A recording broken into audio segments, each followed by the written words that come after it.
بسم اللہ الرحمن الرحیم۔ سیدنا حکیم صلی اللہ تعالی علیہ وسلم، اس کا معنی ہے دانائی، دانا اور حکمت والے، اور اس اسم پاک کے اعداد ہیں 78 یعنی 78۔ اگر کوئی کسی مصیبت میں گرفتار ہو گیا ہو تو اسے چاہیے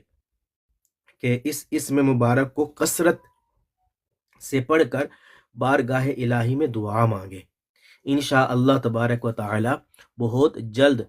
مصیبت سے خلاصی ہوگی۔ اگر میاں بیوی کے درمیان ناچاقی پیدا ہو گئی ہو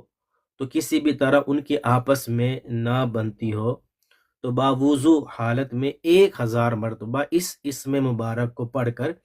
کسی کھانے والی چیز پر دم کر کے دونوں کو کھلا دی جائے تو انشاءاللہ تبارک و تعالی دونوں کے درمیان ناچاقی جو ہے نا وہ دور ہو جائے گی۔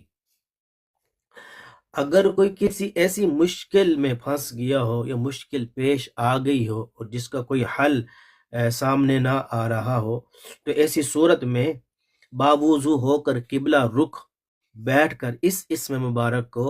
3000 مرتبہ پڑھے، 7 دن تک بلا ناغہ یہ عمل کرتا رہے، انشاءاللہ عز و جل کیسی بھی مشکل ہوگی انشاءاللہ عز و جل وہ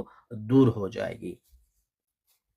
جو کوئی اس بات کا خواہاں ہو کہ اللہ تبارک و تعالیٰ اسے علم عطا کرے، حکمت عطا کرے، دانائی عطا فرمائے، تو اسے چاہیے کہ وہ ہر نماز کے بعد کثرت کے ساتھ اس اسم مبارک کو پڑھنے کا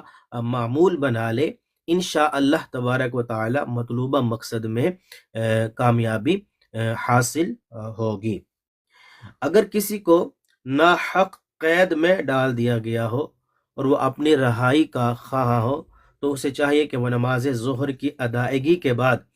90 مرتبہ یہ اسم مبارک پڑھ کر اللہ تعالیٰ سے دعا مانگے تو بہت جلد انشاءاللہ عز و جل رہائی عمل میں آ جائے گی، اللہ نے چاہا تو۔ اگر کسی کی اولاد فسق اور فجور میں مبتلا ہو اور کسی طرح بھی راہ راست پر نہ آتی ہو تو وہ روزانہ باوضو حالت میں 78 مرتبہ یعنی 78 مرتبہ پڑھ کر پانی پر دم کر کے یہ بچوں کو پلا دے تو 40 دن تک یہ روزانہ عمل بلا ناغہ کرے، انشاءاللہ عز و جل بچے جو ہیں وہ راہ راست پر آ جائیں گے۔